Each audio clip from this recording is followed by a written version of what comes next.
நபிமார்களுக்கு மரியாதை தருவதற்காக ரூஹு வாங்கப்படுகின்ற நேரத்தில் ஒரு ஆலோசனை அப்படின்னு அல்லாஹ் முன் வைக்கிறான். ஆனால் எந்த நபியும் நான் இன்னும் கொஞ்ச காலம் வாழ போறேன்னு முடிவு செஞ்சதே கிடையாது.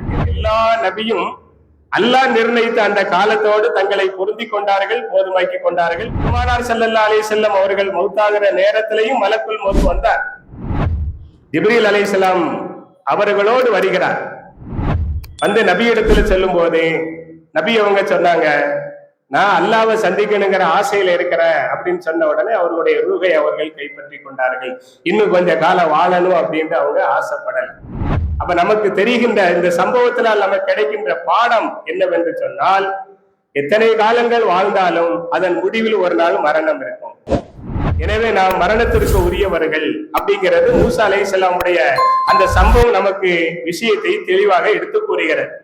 எனவே மரணம் என்பது நிச்சயம் என்று சொன்னால் அந்த மரணத்திற்காக வேண்டி நாம் நம்மை தயார் செய்து கொள்ள வேண்டும். காரணம் என்னன்னா, உலகத்துல மௌத்துன்னு ஒண்ணு இருக்கு பாருங்க.